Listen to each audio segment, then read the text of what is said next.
வெள்ளியாக மாறிய கனி, அதாவது big Boss season 9ல போட்டியாளரா கனி அவர்களும் கலந்துக்கிட்டாங்க.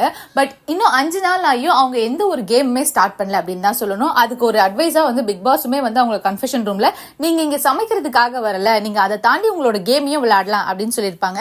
ஏன்னா கனி அவர்கள் முழுக்க முழுக்க சமையல் மட்டும்தான் அந்த ஹவுஸ்ல பண்ணிட்டு இருந்தாங்க. அண்ட் இன்னைக்கு ப்ரோமோல என்ன அப்படின்னு பாத்தீங்கன்னா, சிக்கன் குழம்பு சூப்பர் டீலர்ஸ் ஹவுஸ்மேட்ஸ்க்கு செஞ்சு கொடுக்கணும். கனி என்ன பிளான் போடுறாங்க அப்படின்னா, நம்ம கொஞ்சம் அதிகமா உப்பு அள்ளி போட்டுடலாம், போட்டுட்டு ஆனா இது நாங்க பிளான் பண்ணி தான் பிக் பாஸ் பண்றோம்னு சொல்லி கேமரா முன்னாடி சொல்றாங்க. அண்ட் அதை ரிசால்வ் பண்றதுக்கான சொல்யூஷனும் அவங்க வச்சிருக்காங்க. ஏன்னா 2 பொட்டேட்டோ வேக வச்சு கட் பண்ணி போட்டா அந்த உப்பெல்லாம் உறிஞ்சிடும். ஏன்னா கனி அவர்கள் குக் வித் கோமாளிலேயே ஒரு டைட்டில் வின் பண்ணிருக்காங்க, சமையல்ல பேர் போனவங்க அப்படின்றனால அந்த ட்ரிக் அவங்களுக்கு தெரிஞ்சிருக்கு. சும்மா அவங்க நம்மள ரொம்ப டார்கெட் பண்றாங்களா இந்த பக்கம் இருக்கவங்கள, சோ நம்மளும் ஒரு கேம் விளையாடலாம், அவங்க ஒரு கேம் ஆரம்பிக்கிறாங்க. இந்த இடத்துல பாத்தீங்கன்னா ஆதிரை பேக்ரவுண்ட் ஆகி, எப்படி நீங்க ஒரு சாப்பாட்டை வேஸ்ட் பண்ணுவீங்க, சாப்பாட்டுல எப்படி இதெல்லாம் கலப்பீங்க அப்படின்ற ஒரு கேள்வியை எழுப்பியிருக்காங்க. அண்ட் கனி அவர்களுக்கு குக்கிங் தெரியறதுனால அந்த சால்ட்டை எப்படி ரிசால்வ் பண்றதுன்னு அவங்க ஐடியாவும் வச்சிருக்காங்க. இது ஃபுல்லா தெரிஞ்சுக்காம ஆதிரை பேசுறாங்க. இவ்வளவு நாள் ஆதிரை பேசினதுக்கு எல்லாருமே போல்டா பேசுறாங்கன்னு சப்போர்ட் பண்ணிட்டு இருந்தாங்க.